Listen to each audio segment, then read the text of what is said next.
Welcome, my good people, wherever you're watching from. This is Kenyan Explorer, and I welcome you to my YouTube space. And we are going to talk today on some few things about Ibrahim Traore, the state visit of Ibrahim Traore of Burkina Faso, and some things that has been happening since he traveled to Burkina Faso and until yesterday, the day he just returns back from Russia. We have a lot that I have collected and brought it together so that we can discuss. Maybe we can see some things that people are not talking about, some things that people are not addressing, but we have to know and we have to see the real reason of why this guy is being tired of everyone, because as you can know, this is a very genius young African leader who is doing great things beyond the limit of his age, as we can say. So of course, Ibrahim Traore is the most popular African leader as per now, and not just in Africa but around the globe, because when everyone is talking about the leadership, is talking about Ibrahim Traore, and not just only in Africa but beyond the globe. People are talking different, whether others talking positively and the others talking negatively, but at the end of the day they are all talking about Ibrahim Traore. So we have to know some facts on why people are discussing Ibrahim Traore. And when he was in Russia, we as Africans, we expected some things. We have some things that we expected that this guy is going to maybe bring back, or there's some information that we expected, we as Africans, that maybe we are going to see how he will react with these things according to our thoughts. But this was not how we thought, but things are different. If you can remember the last time the Kenyan president Dr. William Ruto was invited in China, he had a visit, a state visit to China, and what he came up with in Africa, where he made some deals, several deals there with Chinese government, with business, and maybe the other deals that we don't know, but there was a collaboration between of business between the two nations or two states. And President Dr. William Ruto, he managed to come with a $310 billion from China, and this was not just an offer, but it was a loan. For Ibrahim Traore, things was different, because we expected that maybe he's going to come up with a huge amount of money, so maybe that he will be given to come and develop his country, but things were different. But before I go in that way, we have to discuss a few things first. And number one, as I have told you, that I have collected a lot of things and joined together so that we can discuss this. So we know Ibrahim Traore always keeps his firearm. Wherever he go, wherever he enters, he is with his firearm. What does this mean? First of all, Ibrahim Traore is a captain. He is a soldier. He is not a politician. He was rather he was never elected the office. So when he is in an office, there are many things which are being like a threat, or many people are against him. Many people are looking after his life. So before we as Africans as we are protecting and praying for him, before the other people come to protect him, before his security or a personnel come to protect him, he must protect himself. And that's why he always keep his firearm with him all time. But things has been different. When in Russia, Ibrahim Traore had never accompanied with his firearm. Take a look of that picture, and then we come back.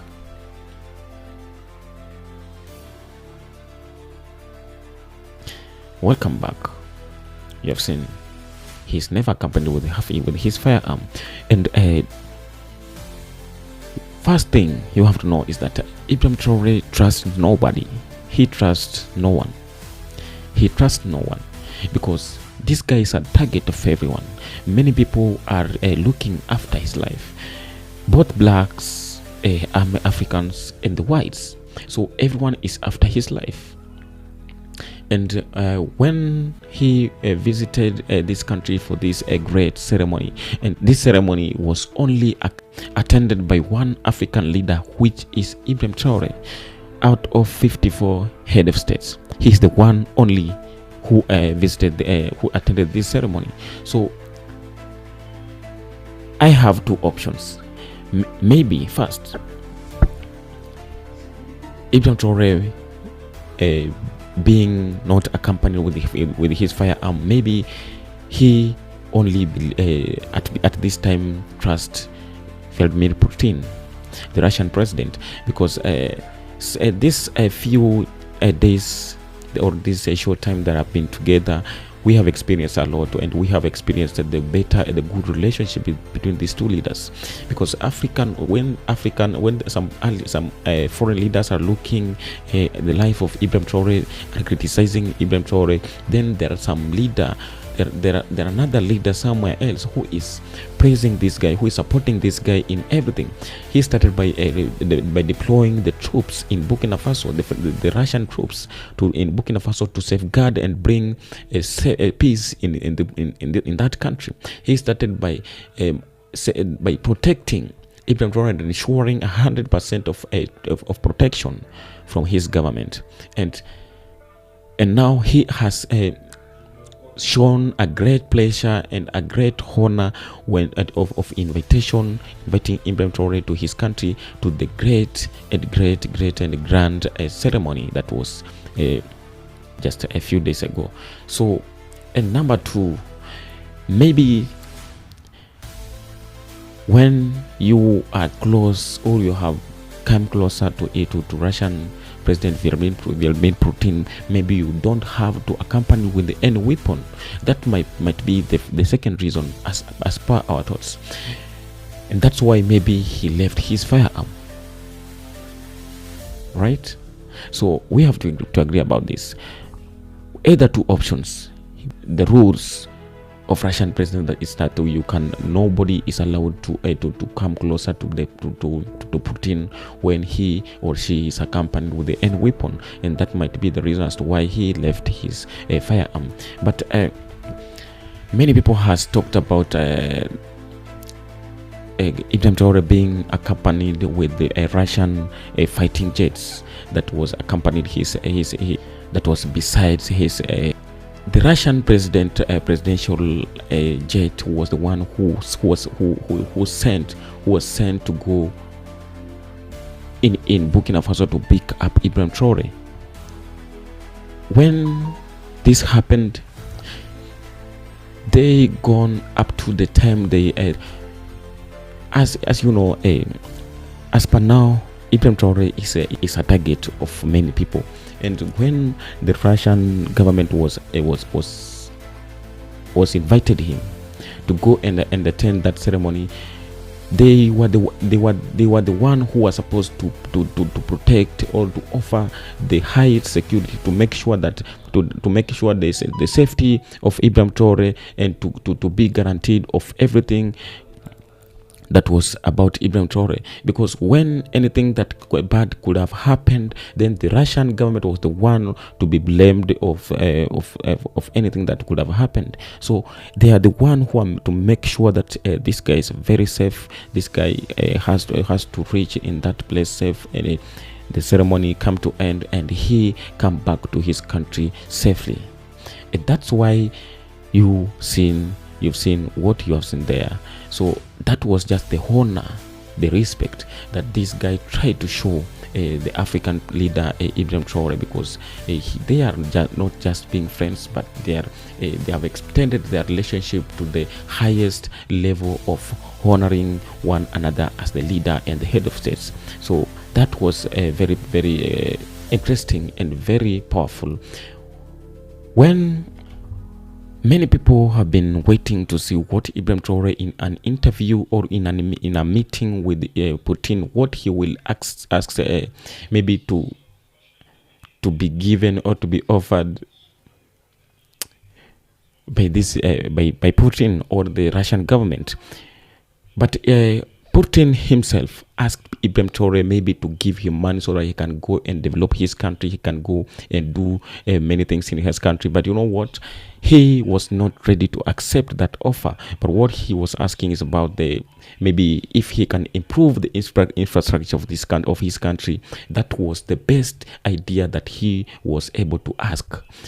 Instead of being given some billions of money to go and do development in his country, that is, and as you know, that is what African leaders are after. Every time and any time they go to meet these foreign leaders, what they expect to come up with is only a large number and a large amount of money. And this money, they are not just being offered, but this money they are being given as the debts, as the loans. So once they have been given this money, then the government or the citizens are the one who are to carry these burdens. They're the one who has to go paying these debts for a very long time. They're the one who are going to be to pay high rates of tax in their countries so that they can be able to pay these loans that have been their leaders have been given. Poor African countries have the lowest wage workers in the world, and yet a company like Nike, for instance, can't put a factory in one of those countries because of the oppressive tax rates. Taxes have killed any possibility of economic development. They've killed any hope of these countries ever helping themselves, and that leaves them completely at the mercy of charity and loans. And here's the worst part. You know why those countries have such high tax rates? Because of us, to show us that they can raise enough money to pay back their loans. But taxes can't raise any money if they kill the economies. So it turns out that the tragic, unintended consequence of our good intentions toward Africa, our kindness, is that we have encouraged those countries to lock themselves into a gruesome economic depression. If we don't urge those countries to cut their tax rates, they will never grow their economies. People will live lifetimes of unemployment. Disease will be rampant. Poverty will be permanent. Children will be hungry. In foreign countries. But things were different to Ibrahim Traore when he attended this ceremony, because he was not ready to receive any money from Russian government or from Purtin, but he was ready to accept any development that can that can be offered to his country. He only asked us a few things. First, if they wanted to help Burkina Faso, so they were expected to come and build schools in Burkina Faso, to build hospitals in Burkina Faso, and maybe to sponsor education in Burkina Faso. It is said that when you are a parent and you want the better future of your generation or your children, you don't have to give them what you have. You don't want to give them your money or your wealth so that they can comfort with it. That will not give them the best future, because they can use all the resources that you will offer to them or you will give to them, but they are good and able to sustain that wealth when you are alive. But take an example that you have given them all this wealth and you have gone. Everything come to an end, and maybe these things come to an end to end. They use and finish all this wealth, and they don't know how to get this wealth. How do they will survive?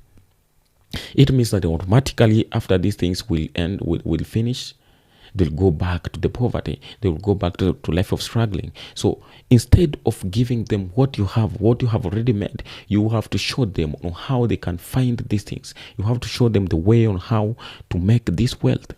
That is the better way to make your generation or your children to have better life, because they know how to look for the better life, but instead of just spending and enjoying the better life that you have made for them. So that is what Ibrahim Traore tried to do.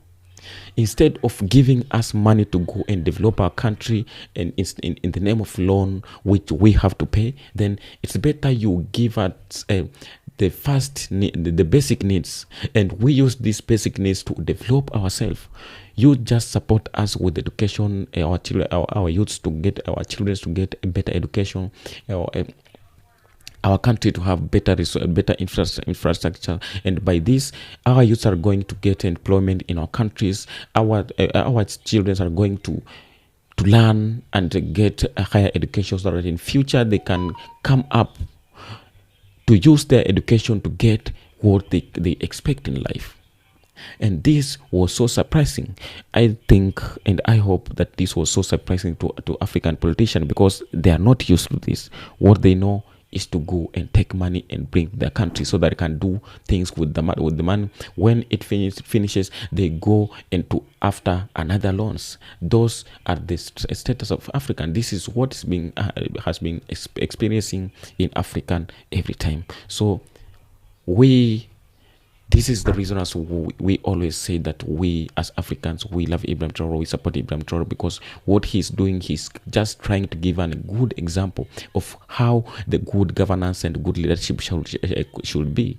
Not just being a dependent, not just being a puppet, but you have to learn and know how to make better life with what you have, with that little you have, with that small thing you have.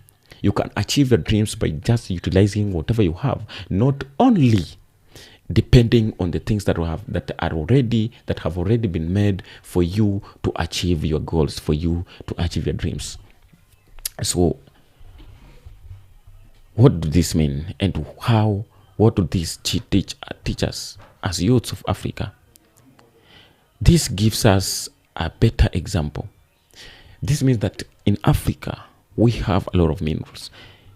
Every countries of Africa have at least minerals and resources. When we can sit down and calculate and see on how we can utilize our resources very, very well, it can help us good to know and to develop our country just by using our resources. By the smallest taxes we're collecting in our countries, we can make this to develop our countries. But by anything that are coming out of our countries, we can use this to make our countries better. And we can do this without depending in any loans, without depending in any aids, without depending in any support from other countries, from the foreign countries. Because when they give out this help or this support, that's when they're taking advantage of African countries so that they can come, because we owe them, so they can come and do anything they want to do with Africa. That's the best reason they are still colonizing us, and that's why they will still colonize us forever and ever. This is Kenyan Explorer. Don't forget to subscribe to the channel if you are the true fan of Kenyan Explorer channel. Then I appreciate your support. I appreciate your time for you have taken to watch out this video. I have a lot of video that I've did. If you are so interested, you can go back and watch the video so we can know what is happening in Africa today. We can know what's happening in African community today, because we love Africa and we need a better African. That's why we are talking. That's why we are here advocating and talking the best of Africa. And that's why we are talking about the best and good leadership of Africa. When someone come up and do and deliver the best leadership, this is what we want. This is what we are praying for, and this is what we are preaching here every day. We love Ibrahim Traore, we love Africa, and we are together to fight for Africa. I love you so much. I thank you for your time. Be blessed.